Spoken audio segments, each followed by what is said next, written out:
IDF troops have conducted a raid in the Tulkarm refugee camp on Thursday morning. 5 soldiers are wounded, 3 of them in serious condition, apparently due to a grenade that rebounded during the operation. The IDF saying Palestinians also set off a number of explosive devices near the troops. Separately, nearby, the IDF killing 2 Palestinian gunmen. The Hamas terror group saying those gunmen were part of its operative organization. A local wing of the Palestinian Islamic Jihad terror group publishing photographs of blood-soaked items apparently belonging to wounded soldiers. So for more on the security front, we welcome to studio Lieutenant Colonel in the Reserves, Doron Avital, former commander in the Special Forces in the IDF, and our correspondent, Guy Azriel. Gentlemen, thank you so much for being here in studio. Guy, I'm going to start with you because this is a developing situation out of the West Bank and questions about shots being fired, about grenades rebounding. What details are confirmed? This has been a very tense night in the West Bank with a lot of IDF and border police activity. Let's start with that incident in Tulkarm, a very sad incident, a very rare one as well, in which these border police officers were already making their way out of the city of Tulkarm following their activity there during that operation. One of them, according to initial investigation so far, one of them threw a grenade towards terrorists in the area.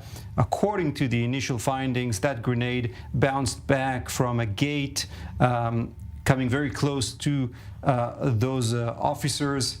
And when you open a grenade, you only have between 5 to 7 seconds before it blows off. So there was very little time to respond to that. We hear that the commander of the forces was able to kick the grenade as it was approaching them, perhaps saving some lives, although we know that at least 2 of those wounded are now fighting for their lives in hospital. So that is just the latest and the most severe incident overnight. Another one that you mentioned is the one in which 2 Palestinian gunmen were killed. That's after they attempted to shoot at an Israeli civilian in his car. He was able to inform the security forces, and then a force belonging to the Golani brigade was able to apprehend these suspects to, in a very short gunfight, was able to take them down. They found an M16 and ammunition in their car. Doron, I want to bring you in here because clearly the risks are high during operations like this. You know them all too well, but this is a highly unusual situation when a grenade rebounds, injuring Israeli soldiers. I mean, in the battlefield, things can happen. I mean, in every battlefield, like 20% of the casualties are friendly fire, and such incident can happen. We should take this in account. This is one part of the risk that those special forces and those border patrol take on themselves.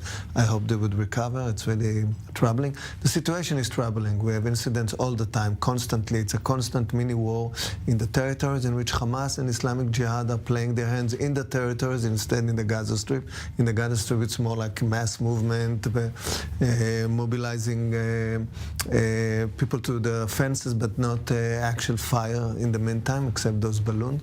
So the West Bank is bubbling, and we have to be very careful about that. And the IDF has to operate. What happened in Tulkarm, the quick reaction of the Golani brigade, impressive.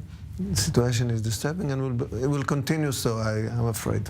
Help us understand the influence right now of Iran. When you talk about the 2 proxies, it's crucial. People are angry in Tehran right now about a range of developments happening in this region, positive developments through the eyes of Israel, but there is a response and, again, another risk. We have to evaluate the situation against the backdrop of the initiative of Saudi Arabia, which is a major breakthrough, and if it happens, of course, we're all in support. But there are many elements. supported by Iran. It can be Hamas, Islamic Jihad, it can be Hezbollah for sure, that of course don't see eye to eye with this progress, and they will try to provoke the situation. I hope also on our side, in the right wing, extreme right wing, there would be no provocation that would try to instigate some reaction from the other side. So as the progress would continue, we hope will continue, we'll see more and more provocation and more attempts to really derail this process. So this is what the IDF see in front of him, and this is why the IDF will try now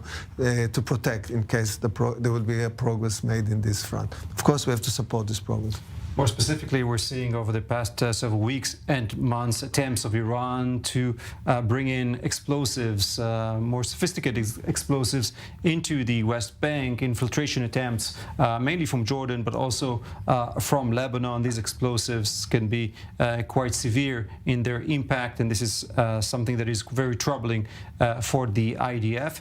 And speaking about Iran, well, Netanyahu today, the Prime Minister, spoke directly about the Iranian threat, saying we see Iran as directly responsible for terror wave in the West Bank in sponsoring and fueling murderous attacks against Israeli civilians. This is no surprise. Also, from what we heard from the Supreme Leader of Iran just 2 days ago, Ali Khamenei, saying whoever normalizes ties with Israel is betting on a losing horse. And he was also predicting that Israel would soon be eradicated. Well, that is definitely wishful thinking from the Iranians. Hassan Nasrallah, the Hezbollah chief, also echoing similar sentiments in terms of anyone wanting to normalize ties with Israel. The context forward is really alarming. There's hopes with the Saudi Arabian initiative, which basically goes against the, if you want, the axis of Iran and Hezbollah and Hamas. So it's tricky. We have to be careful, but we have to move forward with Saudi Arabian initiative for sure. So giving the risk, but the risk will be, and the West Bank. We have to look at the West Bank and also the North. And I hope we saw those drills in Gaza of Jihad, Islamic Jihad and Hamas. So we hope they don't play anything, and we hope we don't see any escalation in the near future. Islamic Jihad forces parading their arsenal through the streets in Gaza City. A strong message coming out of the enclave right now as you talk about these tensions. It's also the festival of Sukkot here in Israel, a time of celebration. A lot of tourists are here right now, a lot of festivities underway. Also, problems when tourists or visitors want to go to sacred areas, and the security risks are very high. Exactly. I think in the end, we see, we all the time wanted to separate between the national conflict that we have with the Palestinian and any religious conflict between us and Islam, and between us for sure with Christians. And as we have those provocation, it really, they don't, they cause a problem, and they might instigate some other consequences, both in between us and Islam, and both in those despicable attempts against Christian pilgrimage that come to the West, to the Jerusalem. It's part of our responsibility really to protect the holy places and allow to worshippers of any religion to practice their worships. So this is also part of the challenges of the Israeli police, the Border Patrol, and the IDF right now. Certainly is a very tense situation, hoping that things are under control. We wait to see, and more celebrations, of course, happening this weekend at the end of the festival of Sukkot. So let's hope. Thank you so much, as always, for being here in studio. We always appreciate your insight. Lieutenant Colonel in the Reserves, Doron Avital, former commander in the Special Forces in the IDF, and our correspondent, Guy Azriel. Thank you so much.